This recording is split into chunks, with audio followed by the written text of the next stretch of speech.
Hey there, you in your 50s. You are hoping to retire here in the next decade, but you've got this little voice in your head, and it's saying, I don't want to run out of money in retirement. I do not want to run out of money in retirement. This is a common problem. You're not alone. And you're not alone no matter what level of wealth you're at. I've seen people with multi-million dollar portfolios, and they're worried about running out of money. So this is a common problem, and it's especially true today because we're outliving previous generations, we're living longer, and that means you gotta make that money last a lot longer. And it's a hard thing to conceptualize, turning off an income and living off your savings for not just a few years, but potentially a few decades. So this is a big problem. Let's help you fix it. The good news is that running out of money can be avoidable with the right game plan. And the emphasis there is on the right game plan. It matters that you have the right strategy for what you're trying to do, how you're trying to live. So let's talk about some of the strategies you can use in order to make sure that you don't run out of money in retirement. Step one, take a deep breath. Yes, take a deep breath. Really important that you are calm when you start thinking about this kind of stuff.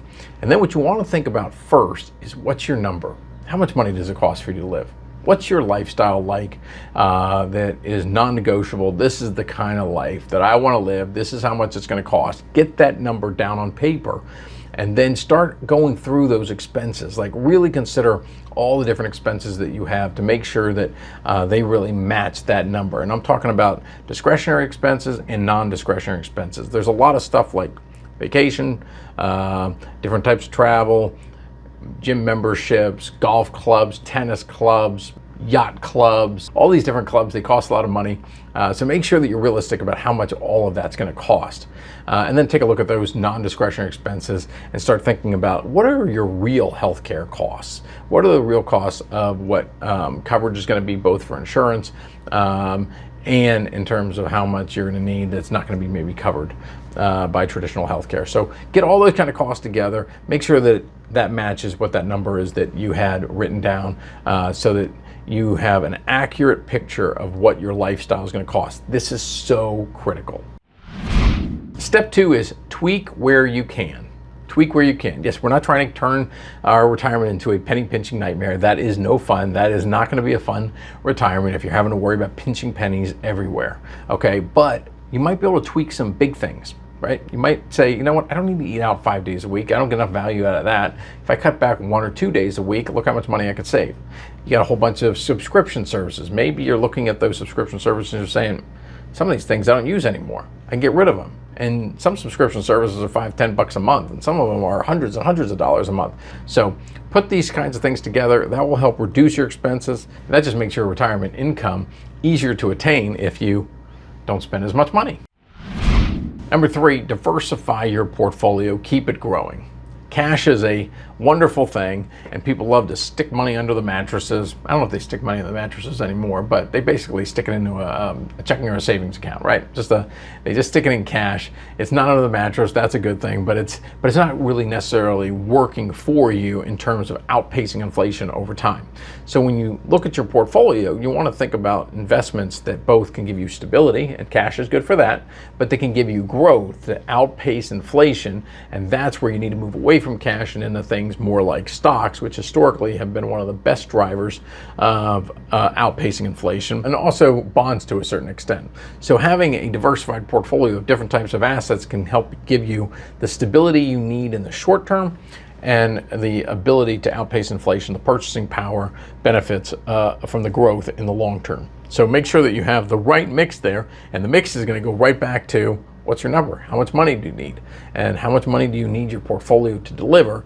And then you're gonna start figuring out, okay, I need so many months or so many years sitting in stable assets, and then the rest of it can be in more growth-oriented assets that are outpace inflation. So it's a very specific number, and it's a very specific mix of assets depending on your situation and what your goals are. Step 4, claim Social Security at the right time. Okay, what's the right time? What's the age? What's the age? Give it to me. Well, there's no right age. Every person's situation is going to be different. Everybody's got different family history, everybody's got different health conditions, everybody's got different level of wealth or different types of assets, different amounts of money that's coming from secure income sources. So there's no one size fits all here. But oftentimes people say, I hear it all the time, hey, at 62, if I start claiming Social Security that first month that I'm eligible, I'll get the maximum amount of paychecks over the course of my lifetime. That totally makes sense.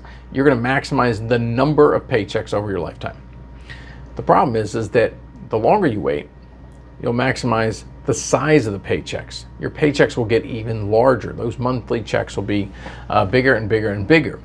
And if you live long enough, that those larger paychecks will outweigh the larger number of paychecks. And so it's around the age of 80 to round things off to where there's that crossover. So somebody that waited until they hit age 70 to take Social Security, by the time they hit age 80, they will have surpassed the amount of money that they received versus the person who took it at age 62, even though the person at age 62 has now been taking it for 18 years, a significantly longer period of time. The point is not whether it's better to take it at 62 versus full retirement at around 67 or at 70. The key is understanding what makes sense for you in your situation and putting yourself in the position that your Social Security benefits are going to be of maximum value.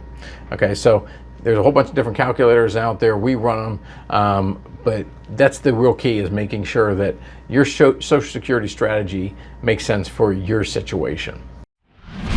All right, step 5, have a backup plan, just in case, right? This might mean having a healthcare strategy that helps take care of a major expense like long-term care.